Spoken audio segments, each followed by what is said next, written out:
السلام علیکم ورحمۃ اللہ تعالی وبرکاتہ۔ الحمد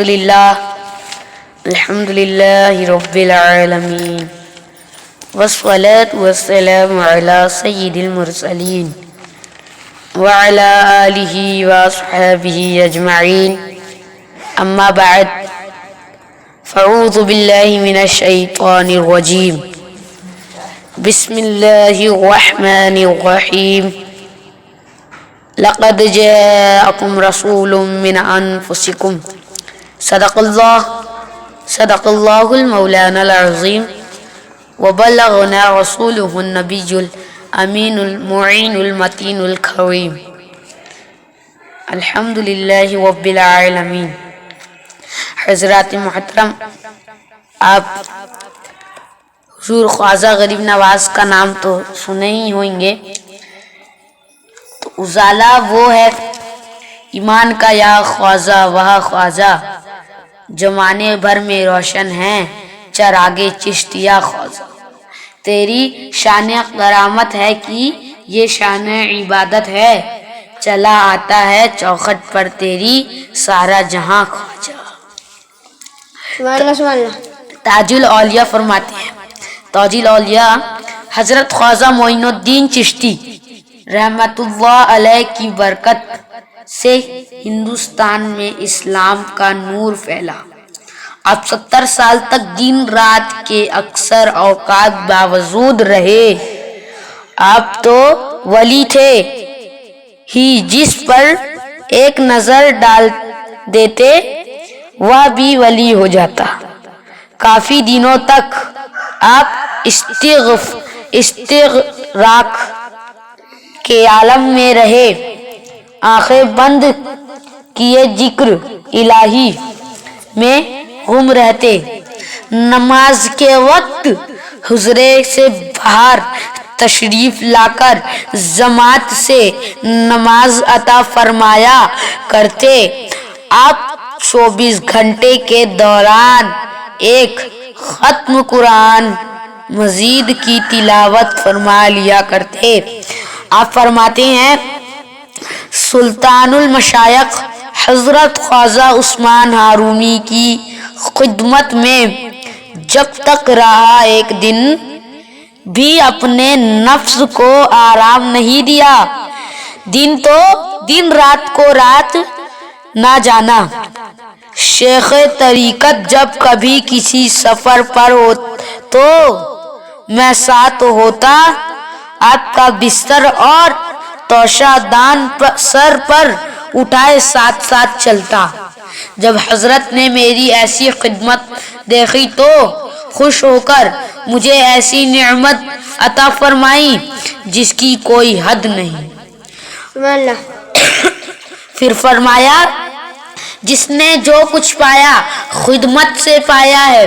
پھر فرمایا، ایک وقت میں ایک شہر میں تھا، نام یاد نہیں ہے، اتنا جانتا ہوں کہ ملک شام کے قریب ہے۔ شہر کے باہر ایک غار تھا، اس میں ایک بزرگ رہتے تھے۔ لوگ انہیں شیخ محمد واحد عزیزی کے نام سے یاد کرتے تھے۔ ایسے کمزارے کی بدن کی ہڈیاں نظر آتی تھی۔ جانماز پر بیٹھے تھے 2 شیر، آپ کے پاس کھڑے تھے۔ شیروں کو دیکھ کر میں ان کے قریب جانے کی ہمت نہ کر سکا۔ اچانک انہوں نے نظر اٹھائی اور مجھے دیکھ کر فرمایا، قریب آ جاؤ، ڈرو مت۔ ہمت کر کے میں قریب پہنچا اور سلام کر کے بیٹھ گیا۔ انہوں نے فرمایا، اگر تم کسی کو نقصان پہنچانا کا خیال دل میں نہ لاؤ تو وہ بھی تمہیں کوئی نقصان نہیں پہنچا سکتا۔ جس کے دل میں خدا کا خوف ہوتا ہے اس سے سب ڈرتے ہیں۔ پھر مجھ سے پوچھا، کہو کہاں سے آئے ہو؟ میں نے عرض کیا بغداد سے۔ فرمایا خوش آمدید، بزرگ کی خدمت کیا کرو، تمہیں بھی بزرگی ملے گی۔ میں برسوں سے لوگوں سے الگ تھلگ ہو کر اس غار میں پڑا ہوا ہوں اور 30 سال سے روئے جا رہا ہوں۔ میں نے عرض کیا حضرت کیوں روئے جا رہے ہیں؟ فرمانے لگے جب نماز پڑھتا ہوں تو نماز کی ساری شرطیں کا پورا دھیان رکھتا ہوں اور اس کے خوف سے روتا ہوں کہ اگر ایک بھی شرط پوری ہونے میں کم پڑ گئی تو پھر ساری محنت بیکار ہو جائے گی۔ اے درویش، اگر تم نے نماز کے حق ادا کر لیے تو بہت بڑا کام کیا، ورنہ سب کچھ بیکار۔ پھر فرمایا دوزخ اس کے لیے ہے جو نماز کی شرطیں پوری نہیں کرتا، وقت پر نماز ادا نہیں کرتا۔ میری یہ حالت جو تم دیکھ رہے ہو وہ اسی وجہ سے ہے کہ مجھے معلوم نہیں کہ نماز کا حق پورا کر پا رہا ہوں یا نہیں۔ اتنا بیان فرمانے کے بعد انہوں نے ایک سیب نکال کر مجھے عطا فرماتے ہوئے فرمایا نماز بہت بڑا عہد وعدہ اقرار ہے، اگر یہ عہد پورا کر لیا تو سمجھ لو کہ دوسری ذمہ داری بھی ادا کر لی، ورنہ قیامت کسی کو منہ دکھانے کے قابل نہ ہوں گے۔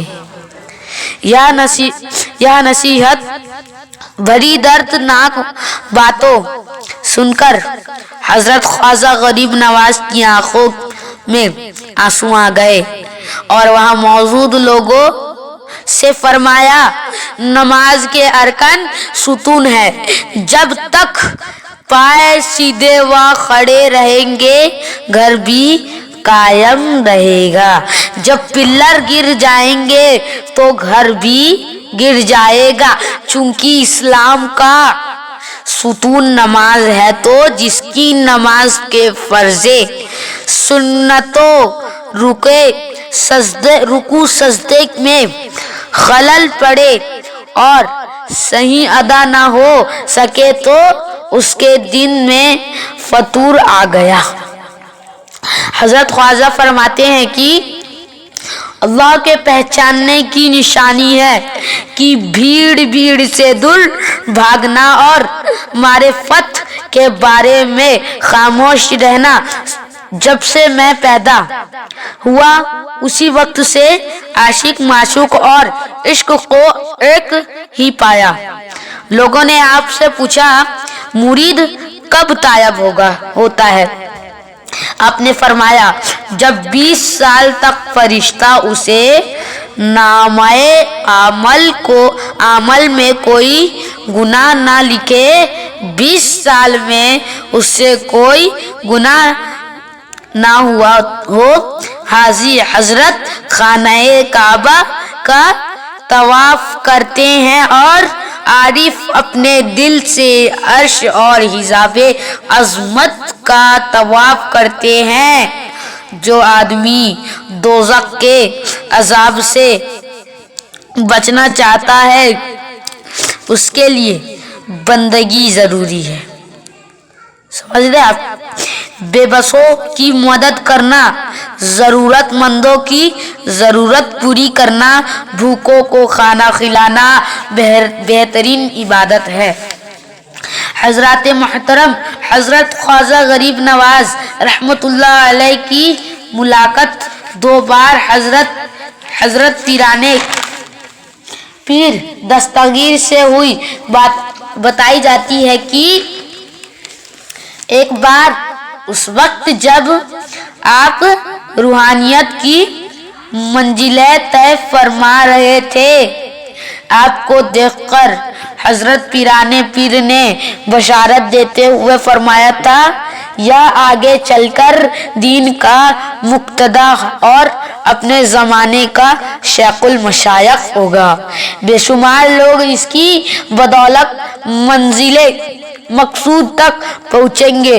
دوسری بار جب پیرانے پیر جودی پہاڑ کے دامن میں کچھ زمین خرید کر اپنی کچھ اولاد کو بسا رہے تھے، اس کے علاوہ دونوں میں خاندانی رشتہ بھی ہے۔ بتایا جاتا ہے کہ حضرت خواجہ غریب نواز نے بغداد میں ایک حضور میں 40 دن تک عبادت فرمائی تھی۔ اپنے شیخ طریقت حضرت خواجہ عثمان ہارونی سے تعلیم مکمل فرمانے کے بعد ان کی اجازت سے آپ سفر پر روانہ ہوئے۔ اس وقت آپ 52 سال کے ہو چکے تھے۔ جہاں بھی پہنچتے اکثر قبرستان میں ٹھہرتے۔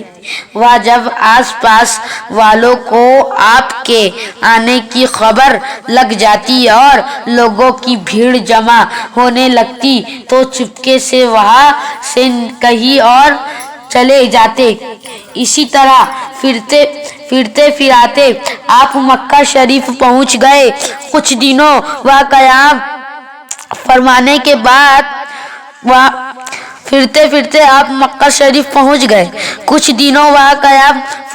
کے بعد مدینہ شریف پہنچ گئے۔ تاجدار و حرم نے کرم فرمایا، زیارت سے مشرف ہوئے اور ارشاد ہوا، معین الدین، تم میرے دین کے معین اور سلطان المشائخ ہو۔ تمہیں ہندوستان پہنچ کر دین اور تبلیغ آپ کی اجمیر تک پہنچنے کے راستے بتا دیے۔ حضرات محترم تو فرماتے ہیں، چنانچہ اپنے 40 مریدوں کو لے کر سلطان الہند اجمیر کے لیے چل پڑے۔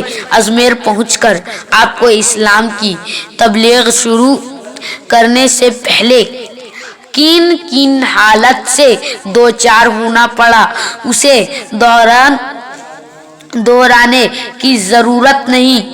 بہر حالت آپ نے اپنی روحانی طاقت سے شاہی اور شیطانی طاقتوں کا مقابلہ فرما کر انہیں زیر فرمایا، دنیا کے مسیحا بنے، انسانیت کی خدمت کو اپنا مشن بنا کر اسلام کی تبلیغ شروع فرمائی۔ چنانچہ معمولی سی مدت میں اجمیر اور آس پاس کے علاقے فرزندان توحید کے نغمے توحید سے گونج اٹھے اور اسلام کا پیغام امن و راحت گھر گھر پہنچ گیا۔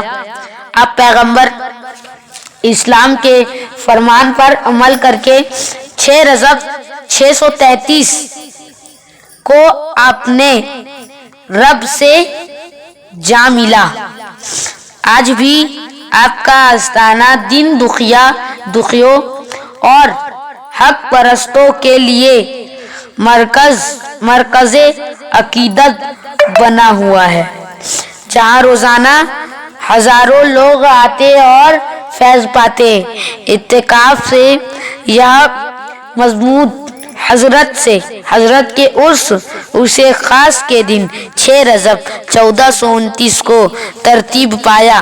حضرات محترم، میں دعا کرتا ہوں آپ حضرات بھی اجمیر شریف کی زیارت کریں گے۔ آمین، اللہم آمین۔ السلام علیکم۔